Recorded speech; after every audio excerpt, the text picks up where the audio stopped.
Well, yeah, I mean, you're only 17. You're still a teenager. You're still a minor.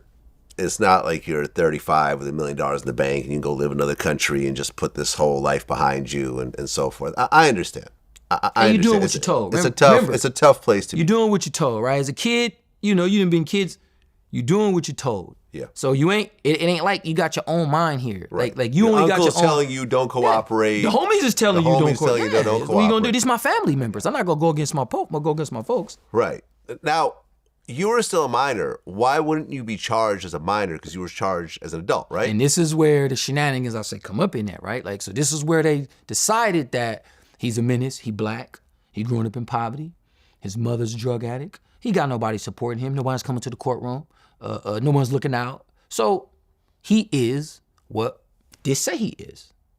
And we're going to give him, like we give all the blacks who fit this criteria of a menace to society. So when I talk about like them throwing the book, wasn't about the crime we committed. Though the crime, you got to pay for that. But all the economic conditions that you would do to a kid, right? You didn't even see if I could read or write. So how would you give me 54 years to life in prison and I can't even read the goddamn paperwork that say 54 years of life on it?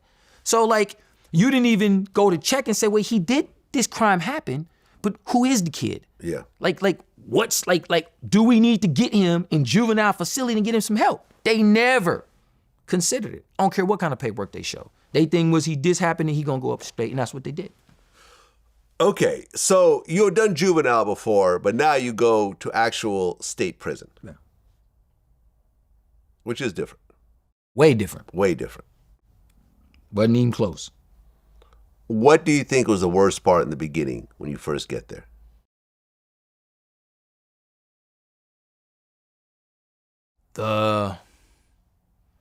How fast and active it was. How you had to get involved quickly. You had to, minute we got there, it was, here go the knives, it was quick, and it wasn't like how you doing, this is this, it was more of a, man, this your folks, hey man, this what's going on. This what the Mexicans over here, this what we on, this the war, this the yard, this what you do. So it wasn't no time to like process. So any processing that you did, you processed by yourself, or hopefully you try to find someone your age. Like when I went in, it was only another dude on the yard that was my age. Everybody else was 25, 30, 40, had already been down. We was only young cats on the yard, 19, 20 years old. So people saw us as threats and saw us as targets. Yeah. Targets like they're young. It wasn't like raping, like hold you down. That wasn't what it was. It was rape like the psychological games that they play that I thought was in the movies. I didn't know that people get raped by mind games in prison. And you got these dudes following behind them. It blew me away. And I decided that wasn't gonna happen to me. And because I took that stance, I got punished for it. I got beat up. All kind of things happened in them early times when I first got to the pen and got going in, when I first got there, because of certain stance that I was taking on things that I saw. Yeah, look, I've interviewed a lot of guys that did a lot of prison time, and I've always just heard horror stories about older dudes gang raping young dudes. Yeah. I had Terrence Gangster Williams. He was locked up for, I don't know, like 27 years, I think, and he would describe the process where, like, they'd like play around with you. They like punch you in the stomach just to see how you would react. And if you wouldn't fight back, they're like, okay, we're gonna take this guy's butt. Yeah. Or older dudes would be trying to convince dudes, like younger dudes, like, hey man, your hand can't be gay. And just really weird. That stuff be true. Yeah, but be true. You're living in a society of all men. They have their sexual needs, and there's no women to really work this out with. So if you're a lifer, a lot of guys, I'm sure, like, well, this is all I got to work with, so I'm going to work with this. I mean, that and you may be gay. And so if you gay, then that's your thing, right? So then you got that, and then you have people doing it for punishment purposes, right? So rape is also a tactic for punishment. Like gang raping you ain't just like because it's fun, dude, you was a piece of crap.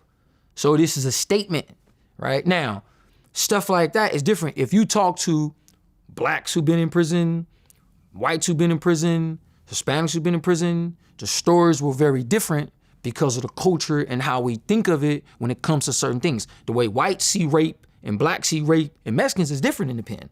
And it operates from a different perspective because of what they do. This group of people may use it for a reason of punishment versus this group of people do it because cats be on some gay stuff, right? Which is teachers they on. And this group of people over here, naturally, this is, you know what I mean? So it varies depending on who you ask. My stories around that situation is very different because blacks don't come from a more heinous perspective. It's more from this idea of mentality, the mental, right? Now, I might have been that way in the 80s. I wasn't in the pen in the 80s and the 70s when it was rocking like that. When I got to the pen, I was kind of the last coming in before it changed to all the stuff is today when I went in. Okay, up to this point, had you been with women? Yes, hell yeah. Right.